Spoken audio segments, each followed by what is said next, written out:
Elohim TV ప్రేక్షకులకు ప్రభువైన యేసుక్రీస్తు నామములో నా యొక్క శుభాభివందనాలు తెలియజేస్తూ ఉన్నాను. మరి యొక్క సమయంలో ప్రార్థన చేసుకుని ఈ కార్యక్రమాన్ని ప్రారంభించుకుందాం. కృపాసత్య సంపూర్ణుడా, ఆశ్చర్యకరుడా, మహోన్నతుడా, మమ్మల్ని అతిమికలుగా ప్రేమించిన మా ప్రియ పరలోక తండ్రి వందనాలు. ఉదయకాల సమయంలో నాయన ఈ ఛానల్ ద్వారా ఎంతమంది మీ వర్తమానం వినుచున్నారో అది వారి యొక్క మేలు కొరకు, మీ మహిమ కొరకు నాయన ఈ వర్తమాన అనేకులకు నాయన వినుచుంటుండగా మీ కార్యసిద్ధి కలగ చేయండి. మీ కృప తోడుగా ఉంచి బలపరచండి. మీ దేని దాసుని వాడుకోండి. యేసు ప్రశస్త నామములో అడిగి వేడుకుంటున్నాం తండ్రి, ఆమేన్. ఓ చిన్న పల్లవి వచనం పాడుకుందాం. విడిగిన మనసి నీకే ప్రియము యేసునాదా, ఉన్నతమైన స్థలములయందు వసించువాడా, విరిగిన మనసు వసింపరావా, వసింపరావా, విరిగిన మనసే నీకే ప్రియము యేసునాదా, విరుగని మేఘం కురువదు భూమిలో, పగులని నేల ఫలములనివ్వదు, సిలువలో మాకై విరిగిన దేవా, ఇశ్రాయేలుగా మలచుము నన్నీ ధరలో, ఈ ధరలో విరిగిన మనసే నీకే ప్రియము యేసునాదా, ఉన్నతమైన స్థలములయందు వసించువాడా. హల్లెలూయా. వాక్యాన్ని ధ్యానం చేసుకుందాం. ఆదికాండం 22వ అధ్యాయం 3వ వచనాన్ని చదువుకుందాం. తెల్లవారినప్పుడు అబ్రాహాము లేచి గాడిదకు గంత కట్టి ఇద్దరిని వెంటబెట్టుకొని కట్టెలు చీల్చి లేచి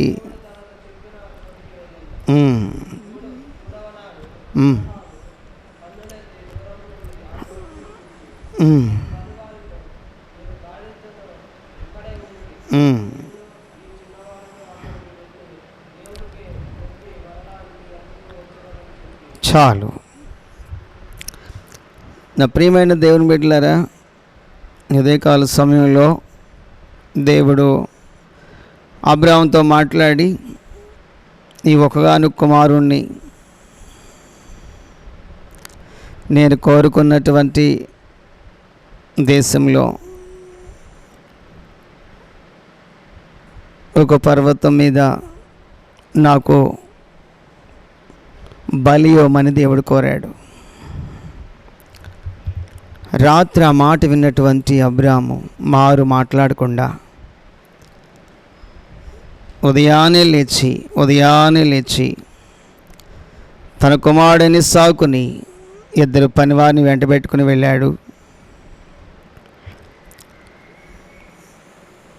ఆ స్థలానికి వెళ్ళినప్పుడు పనివారితో చెబుతున్నాడు, మీరు ఇక్కడే ఉండండి, నేను నా కుమారుడు వెళ్ళి దేవునికి బలి ఇచ్చి తిరిగి వస్తాము అని చెప్పాడు. అబ్రాహాము ఇస్సాకు వెళుతూ ఉన్నప్పుడు ఇస్సాకు అడుగుతున్నాడు, నాయనా దహన బలికి కత్తి ఉంది, కట్టెలు ఉన్నాయి, నిప్పు ఉంది, బలిపశువు ఏదని అడిగినప్పుడు అబ్రాహాము అంటున్నాడు, యెహోవా చూచుకొనును అన్నాడు. స్థలానికి వెళ్ళి కట్టెలు పేర్చాడు. ఇస్సాకు కాళ్ళు చేతులు కట్టాడు. ఇస్సాకు మౌనంగా ఉన్నాడు. కట్టెల మీద పడుకోబెట్టి కత్తి దూయబోయాడు. ఆకాశం నుంచి స్వరం వినపడుతుంది, అబ్రామా, నీ ఒకగానొక కుమారుడు నాకు ఇవ్వటానికి వెనుతీయలేదు కనుక నీవు నాకు భయపడువాడు అని నేను ఎరిగి ఉన్నాను అని అబ్రాహాముతో మాట్లాడి, ఆ చిన్నవాని మీద నువ్వు కత్తి వేయవద్దు అని, దహన బలికి పశువు సిద్ధం చేయబడని చెప్పినప్పుడు పొదలో ఉన్న గొర్రె అతనికి కనబడింది. దాన్ని తీసుకుని వచ్చి దేవునికి దహన బలి అర్పించాడు. మళ్ళా ఇస్సాకుని తీసుకొని అబ్రాహాము ఇంటికి తిరిగి వెళ్ళాడు. నా ప్రియమైన దేవుని బిడ్డలారా, నిజముగా దేవుని స్తుతించడానికి, దేవుని ఆరాధించడానికి, దేవుని మహిమపరచడానికి అబ్రహాం తన కొడుకునిలా వెతుకున్నాడు. ఈ రోజున మన కుటుంబాల్లో ఉదయాన్నే లేచి ప్రార్థన చేసుకునే అనుభవం ఉన్నప్పుడు దేవుని కార్యాలు గొప్పగా జరుగుతాయి. దేవుని కార్యాలు ఆశ్చర్యకరంగా జరుగుతాయి. దహన బలి ఇవ్వమన్నటువంటి కొడుకుని దేవుడు అబ్రహాం విశ్వాసాన్ని కనిపెట్టడానికి ఆ విధంగా చెప్పినప్పుడు అబ్రహాం ఉదయాన్నే లేచాడు తన కుమారుడితో కూడా. ఈరోజు మన కుటుంబంలో ఉన్నవారందరూ కూడా ఉదయాన్నే లేచి ప్రార్థన చేసినప్పుడు మనలను, మన బిడ్డలను దేవుడు క్షేమముగా ఉంచుతాడు. ప్రతి క్రైస్తవ కుటుంబంలో ఉదయాన్నే లేచి ప్రార్థన చేసుకునేటువంటి అనుభవం ఆ కుటుంబ ప్రార్థన ఉండాలి. ఆ ప్రార్థనను బట్టి దేవుడు గొప్ప కార్యాలు మన జీవితాల్లో, మన కుటుంబ జీవితాల్లో, మన బిడ్డల జీవితాల్లో జరిగిస్తాడు. రెండవది మనం చదువుకున్నప్పుడు ఆదికాండం 28వ అధ్యాయం 18వ వచనం చదువుకుందాం. ఆదికాండం. తెల్లవారినప్పుడు యాకోబు లేచి తలగడగా తీసుకొని నిలిపి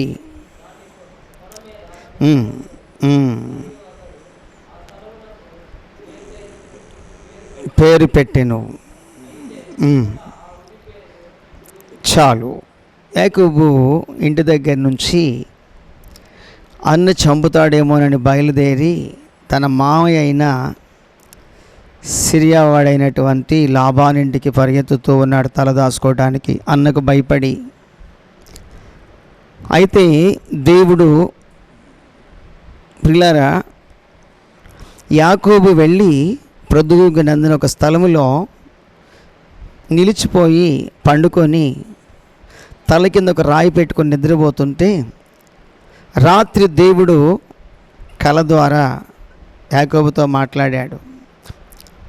నువ్వు పండుకున్న స్థలం నీకు, నీ సంతానానికి ఇస్తానని, నువ్వు వెళ్ళు ప్రతి స్థలం నీకు తోడై ఉంటానని, నీతో చెప్పినది నెరవేరు వరకు నేను విడవను ఎడబాయనని.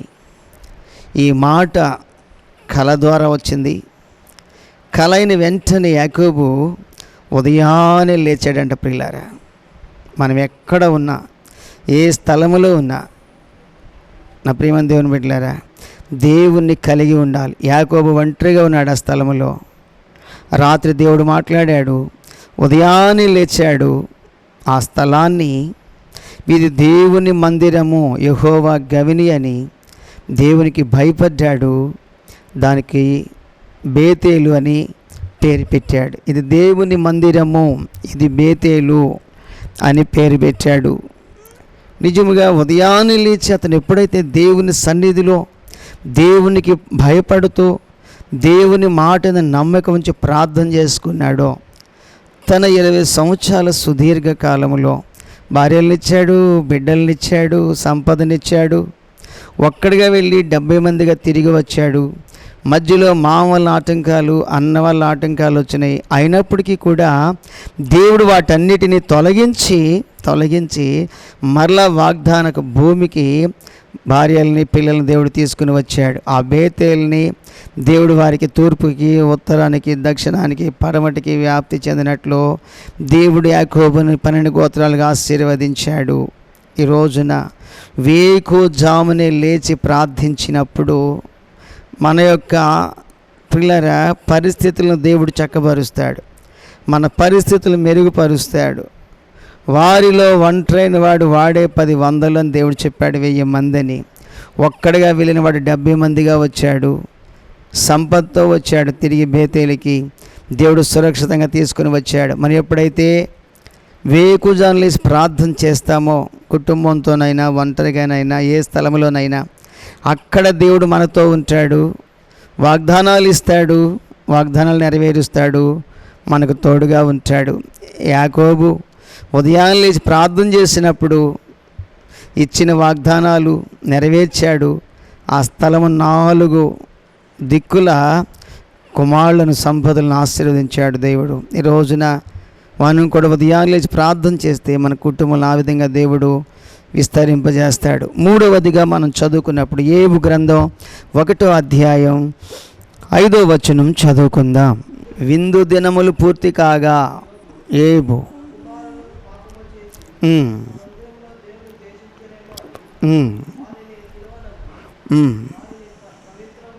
పరచి అరుణోదయమున లేచి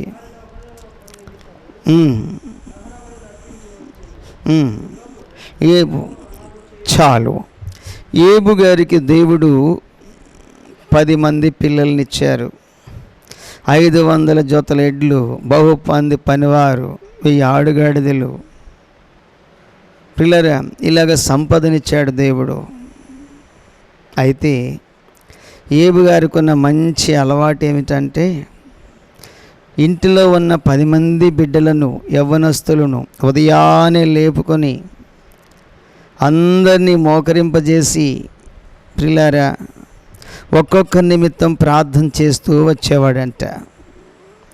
బిడ్డలందరూ మోకరించి తండ్రి యొక్క ఆత్మీయ జీవితంలో పాల్పంపులు పొందిన వారిగా మనం చూస్తాం. దినాలు చాలామంది యవ్వనస్తులు తల్లిదండ్రులు ప్రార్థన చేస్తుంటే, పిల్లలు, యవ్వనస్తులు, స్త్రీలు, పురుషులు వీధుల్లో విహారాలు చేస్తూ ఉన్నారు, ఎక్కడెక్కడో తిరుగులాడుతూ ఉన్నారు, వారి జీవితాల కోసం ప్రయాసలు చేస్తూ ఉన్నారు. దేవుడు అంటున్నాడు, నాకు వేరైన మీరేమీ చేయలేరని. ఏబు గారు 10 మంది బిడ్డలను ఉదయాన్నే లేచి బిడ్డలు లేపుకున్నప్పుడు ఆ యవ్వనస్తులు తండ్రి మాట విని దేవుని యందు భయభక్తులు కలిగి అందరూ ఉదయాన్నే వచ్చి మోకరించినప్పుడు, ఆ ప్రియమైన దేవుని బిడ్డలారా, దేవుని సన్నిధి ఏబు గారి వైపు ఉంది.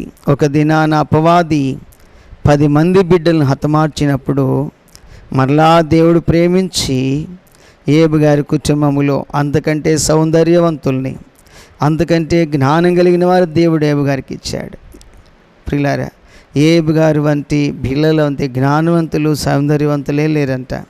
కాబట్టి రోజున ఏబు గారిని దేవుడు ఎందుకు దీవించాడు అంటే, కుటుంబముతో ఉదయాన్నే లేచి ప్రతిదినం నిత్యము, ఒకరోజు కాదు, లేకపోతే వారానికి ఒకసారో 2 రోజులకు ఒకసారో, తీరుకున్నప్పుడు ఒకసారో, బాగోపోతే ప్రార్థన చేయకుండా పండుకోవటం పొద్దెక్కల కాదు. చాలామంది పొద్దెక్కే వరకు పండుకుంటారు. చాలామంది లేచిన దేవుణ్ణి స్తుతించకుండా, దేవుని సందు లేకుండా తిరుగులాడుతూ ఉంటారు. ఆ పని ఈ పని చేసుకుంటూ ఉంటారు, సొంత కార్యాలు చేసుకుంటూ ఉంటారు.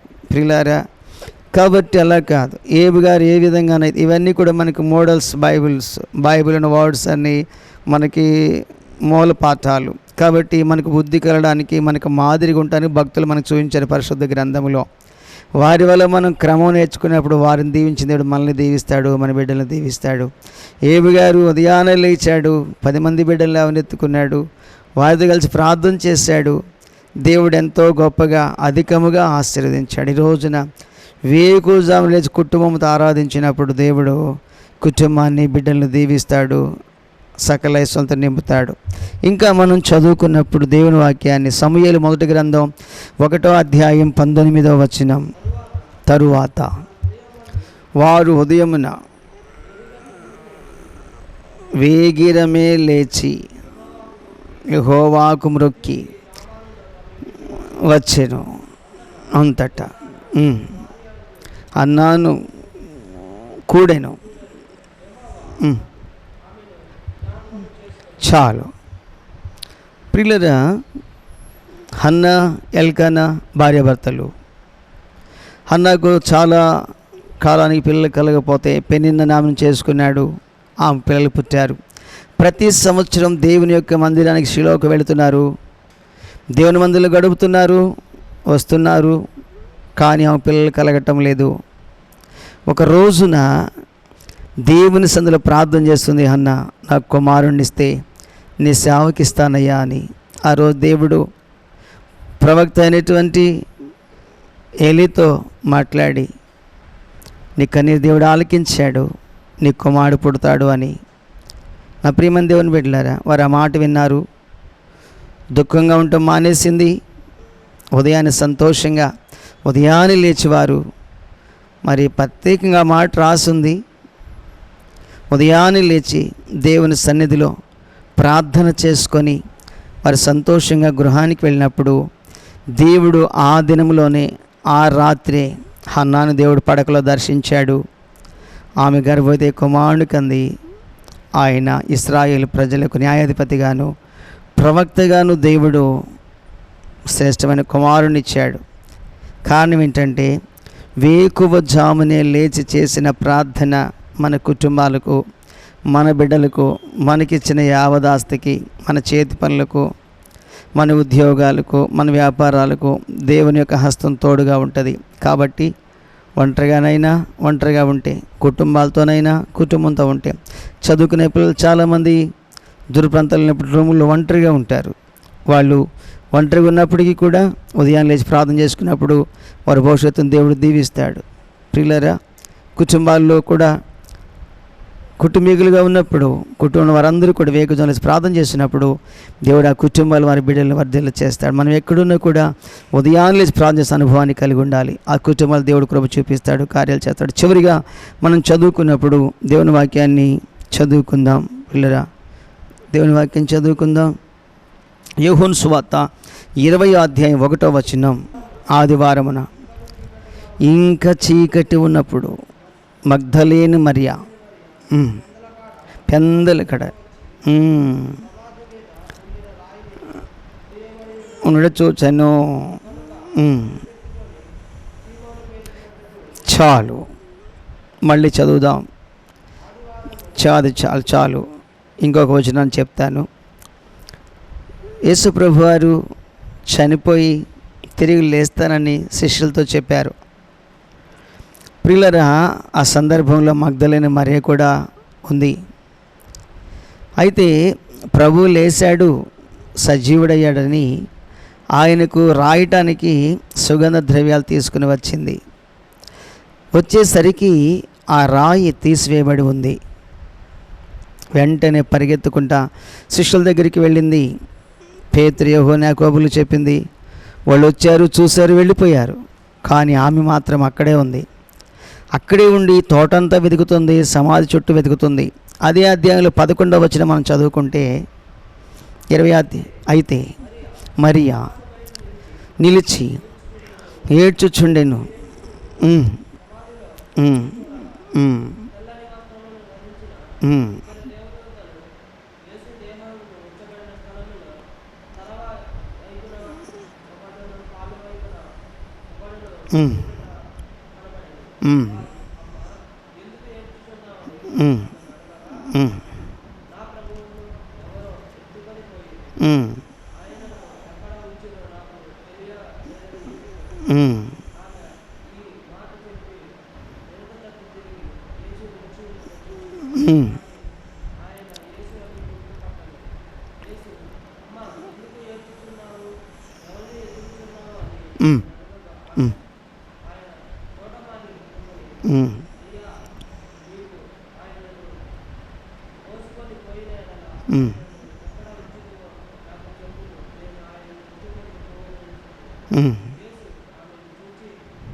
చాలు. ప్రియులారా, యేసు ప్రభు ఉన్న దినాల్లో మనుష్య కుమారుడు పాపిష్టులైనటువంటి మనుషుల చేతికి అప్పగించబడతాడు, సిలువేయబడతాడు, చనిపోతాడు, సమాధి చేయబడతాడు, మూడవ దినం తిరిగి లేస్తాడని చెబుతూ ఉన్నప్పుడల్లా వింటానే ఉన్నారు శిష్యులు. ఆ సమయం రానే వచ్చింది. సిలువేశారు, సమాధి చేశారు, మూడో దినాలు లేచాడు. మగ్దలేనా ప్రియులారా, సుగంధ ద్రవ్యాలు యేసుప్రభు పూయిద్దాం తీసుకొస్తే ఆయన సజీవుడని లేచాడని ఆమె విశ్వసించింది. ఆమె వచ్చి చూస్తే సమాధిలో ఆయన లేడు. పరిగెత్తుకుంటూ శిష్యుల దగ్గరికి వెళ్ళింది, మన ప్రభువు లేచాడండి అని. వాళ్ళు వచ్చి చూశారు, వెళ్ళిపోయారు. కానీ ఆమె మాత్రం అక్కడే నిలిచి బయట నిలుచుని ఏడుస్తూ ఉంది. తల దగ్గర ఒకళ్ళు, కాళ్ళ దగ్గర ఒకళ్ళు దేవదూతలు ఉన్నారమ్మా, ఎందుకు ఏడుస్తున్నావు అంటే, నా ప్రభువుని మీరేమైనా ఎత్తుకెళ్ళారా చెప్పండి అని ఏడ్చి వెనక్కి తిరిగి చూసినప్పుడు ప్రభు అక్కడ కనపడ్డారు. ఆమె నిలబడి తోటమాల అనుకుని అంటుంది, అయ్యా నువ్వైనా ఆయన ఎత్తుకెళ్తే చెప్పు నా ప్రభువుని, నువ్వెక్కడ పెట్టావో చెప్పు, నేను ఆయన ఎత్తుకుని వెళతాను అని చెప్పినప్పుడు యేసు ప్రభు వారు ఆమెతో మాట్లాడారు. మరియా, మగ్దలేనని పిలువగానే ఆ వెంటనే స్వరం గుర్తుపట్టి రబ్బూని అని పిలిచింది, బోధకుడా అని. ప్రియులారా, యేసు ప్రభు తిరిగి లేస్తానని చెబితే వాళ్ళు వెతకలేదు, వెతకకపోగా నమ్మలేదు కూడా. తోమా అన్నాడు, నీ గాయాలు వేలుబెట్టి చూస్తే నమ్ముతాను అని. గదిలో ఉండి విచారపడుతున్నటువంటి 10 మంది అప్పుడు తోమా లేడు. తలుపులు వేసుకొని విచారంగా ఏడుస్తూ ఉంటే వారికి లోపల ప్రత్యక్షమైతే భూతమని తలంచారు. ఆయన అంటున్నాడు, నేను భూతం ఇలా అనుకుంటున్నారు, భూతానికి రక్తమాంసాలు ఉండవు, రండి నా యొద్దకు రండి అని పిలిచారు. పిల్లరా, శిష్యులు నమ్మల ప్రభువు లేచాడని. కానీ మగ్దలేన మరి అయితే అక్కడే నిలబడి వెతికిన ఆమె చూసింది, ఆయనతో మాట్లాడింది. మొట్టమొదటిగా ఆయన చూసి మాట్లాడింది ఆమె. లేచిన తర్వాత ఈరోజు మన ఆత్మీయ కూడా చీకటి ఉండగానే పెందల కడే త్వరగా వెళ్ళిందంట. ఈరోజు దేవుని సన్నిధికి చాలామంది ప్రియులారా ప్రార్థన సమయం చెప్తే ఏం చేస్తున్నారు, ఆ సమయం గడిచిన గంటకో అరగంటకో ముగింపుకో వస్తున్నారు. దేవుణ్ణి జీవితంలో చూడలేవు, ఆయనతో ఉండలేవు, ఆ రాజ్యానికి అంతకంటే చేరలేవు. కాబట్టి ఒక సమయాన్ని నిర్ణయించినప్పుడు ఆ సమయంలో నీవు వస్తే ధన్యురాలివి, ధన్యుడివి. ఆ సమయం దాటిన తర్వాత యేసుక్రీస్తు ప్రభువారు కన్యకల విషయంలో మాట్లాడుతూ పెండ్లి కుమారుడు వచ్చే సమయం ఆసన్నదని చెప్పినప్పుడు 10 మందే వచ్చారు, ఆయన వెంట లోపలికి వెళ్ళారు. 10 మంది నిర్లక్ష్యం చేశారు, బయటే ఉన్నారు. వారు ఆయనతో వెళ్ళలేకపోయారు. బయట అంటే నిత్య నరకం, లోపలంటే నిత్య జీవం. కాబట్టి ఈ మధ్యాహ్నకాల సమయంలో దేవుని సందులో సమయం చాలా ప్రాముఖ్యమైంది. ఆయన వెతకటం చాలా ప్రాముఖ్యమైంది. ఆ ఉదయాన్నే లేచి సమాధి దగ్గరికి వెళ్ళింది, ఆయన వెతికింది, ఆయన నిలబడింది, ఆయన చూసింది, ఆయనతో మాట్లాడిన శిష్యులకు ఆ భాగ్యం లేకపోయింది. ఈ రోజున దేవుణ్ణి నమ్మేమని చెప్పుకుంటున్నాం, దేవుని సందుకు వెళుతున్నామని చెప్పుకుంటున్నాం, కానీ ఆయన వెతికే అనుభవం లేదు. ప్రతిరోజు దేవుని యొక్క పరిశుద్ధ గ్రంథాన్ని చేసుకుని చదివేవాళ్ళు లేరు. ప్రియులారా, లోకంలో ఉన్నటువంటి పనుల కొరకు బిజీగా పరిగెత్తున్నారు, ప్రయాసపడుతూ ఉన్నారు. లోకం దాని ఆశలు గతించిపోతాయంట. ప్రియులారా, ఎంత పరుగెత్తినా ప్రభువు లేకుండా నువ్వు పరిగెత్తితే నీ జీవితంలో అది శూన్యమే. సలోమాన్ గారు అంటారు, ఒకడు గాలికి ప్రయాసపడినట్టే అంటాడు. ఈరోజు మన జీవితాలు అలా ఉండకుండా ఉదయాన్నే లేచి పరిశుద్ధ గ్రంథాన్ని చదువుకొని పాటల ద్వారా స్తుతించి ప్రార్థించినప్పుడు ఆయన సన్నిధి మనతో ఉంటుంది. ఆయన మనకు కనబడతాడు, మనతో మాట్లాడతాడు. ఆయన సజీవుడైన దేవుడు. ఈ యొక్క మధ్యాహ్న కాల సమయంలో మనందరం కూడా ఉదయాన్నే లేచి ప్రార్థన చేసిన భక్తుల జీవితాల్లో, వారి కుటుంబాల్లో దేవుడు ఎటువంటి కార్యాలు చేశాడో, మనం కూడా ఉదయాన్నే లేచి కుటుంబాలతో ప్రార్థన చేసినప్పుడు, దూరంగా ఒంటరిగా ప్రార్థన చేసినప్పుడు, ఉదయాన్నే లేచి ప్రార్థించినప్పుడు, ఉదయాన 4వ జాములో తెల్లవారుజాము 3 గంటల నుండి 6 గంటల వరకు దూతలు తిరిగేటువంటి సమయం అది. ఆ సమయంలో నువ్వు ప్రార్థిస్తూ నీ సమస్యలు, నీ శోధనలు, నీ బలహీనతలు ప్రార్థిస్తూ ఉన్నప్పుడు దూతలు వచ్చి ఆ ప్రార్థన విని పరలోకానికి తీసుకుని వెళ్తారు. మళ్ళీ తిరిగి దానికి జవాబు దేవతలు తీసుకొస్తారు. ఆ సమయంలోనే ప్రతి ఒక్కరూ కూడా దయచేసి తెల్లవారుజామున 3 గంటల నుంచి 6 గంటల వరకు ప్రాతకాలపు ఆరాధన జరిగించండి. మీ కుటుంబాలను దేవుడు దర్శిస్తాడు, ఆయన మీతో మాట్లాడతాడు, మీ కుటుంబాలు గొప్ప కార్యాలు చేస్తాడు. అట్టి కృప దైవాశీస్సులు దేవుడు ఎందుకు అనుగ్రహించును గాక. ఆమెను ప్రార్థన చేసుకుందాం. కృపమేడ మీ కొందనాలు ఈ యొక్క ఉదయకాల సమయంలో ప్రభువా, అయ్యా నా తండ్రి మీ స్తోత్రం. ఎంతమంది అయ్యా మీ బిడ్డలు విన్నారో ఈ యొక్క నా తండ్రి టీవీ ద్వారా ప్రభువా, ఈ ఛానల్ ద్వారా నాయన వారందరం దర్శించండి. మీ అనుభవాలు పరిశుద్ధ గ్రంథంలో చదువుకొని వాటి ప్రకారం విని వాటి ప్రకారం జీవించడానికి సహాయం చేయండి. మీ తోడు గురించి సందేశంతో బలపరచమని సమస్త కృపాస్తులకు అప్పగించుకుంటూ యేసుక్రీస్తు ప్రశస్త నామములో అడిగి వేడుకుంటున్నాం తండ్రి, ఆమేన్. యేసు రక్తమే జయం, సిలువ రక్తమే జయం, అపొస్తలుల నాశనం, ప్రవేశ రక్తం సంపూర్ణ విజయం కలుగును గాక. ఆమేన్, ఆమేన్, ఆమేన్.